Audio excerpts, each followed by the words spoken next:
Le 6-9 Listen anywhere. sur France Inter. Géopolitique avec vous, Anthony Bélanger. Bonjour Anthony. Bonjour Alexis, bonjour à tous. Des hommages à Jacques Delors un peu partout ce matin, évidemment.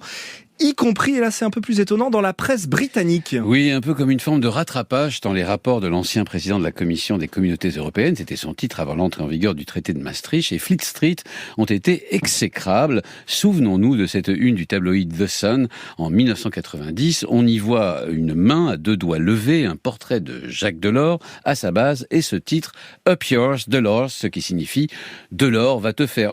C'est même en anglais encore plus vulgaire que cet essai de traduction. Mais à l'époque, cette diabolisation, elle était délibérée ? Oui, et on la doit d'abord à la figure tutélaire de la Grande-Bretagne conservatrice de l'époque, à savoir Margaret Thatcher. C'est elle qui a mis en scène son opposition avec cet homme dont elle connaissait par ailleurs les qualités d'écoute et de compromis. Lord Kinnock, l'ancien leader des travaillistes, ne dit pas autre chose lorsqu'il explique que présenter Jacques Delors comme une sorte de fédéraliste fanatique dont le but était de créer un pays appelé l'Europe était particulièrement injuste. Mais ajoute-t-il, cela servait les intérêts de Margaret Thatcher. La question est de savoir quels étaient ces intérêts qui ont conduit la dame de fer à de telles extrémités et à entraîner avec elle le parti conservateur. Eh bien, pour comprendre, il faut se replonger dans cette époque. À la fin des années 80, le mur de Berlin vient de tomber.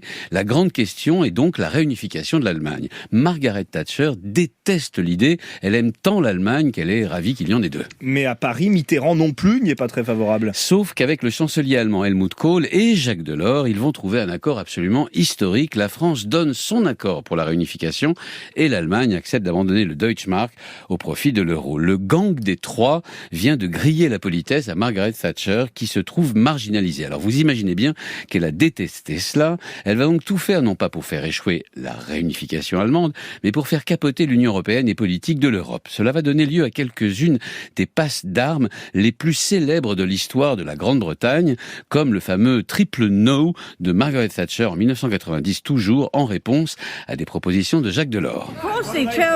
Lors d'une conférence de presse, le président de la Commission, Jacques Delors, a expliqué qu'il voulait que le Parlement européen soit l'institution démocratique de la communauté européenne, que la Commission soit son exécutif et que le Conseil européen soit son Sénat. Et le plus étonnant est que malgré cette mise en scène théâtrale de leur opposition, Margaret Thatcher va ratifier le traité de Maastricht qui allait conduire à l'euro, mais avec tant d'exceptions que la Grande-Bretagne s'excluait de fait de l'avenir de l'Union. Le Brexit n'est donc que le dernier acte d'une très mauvaise pièce de théâtre commencée il y a 25 ans entre une dame de fer impuissante face à l'histoire en marche et un Jacques Delors qui a pourtant tout fait pour tenter d'ancrer Londres au continent. Merci Anthony Bélanger. Le grand entretien à suivre.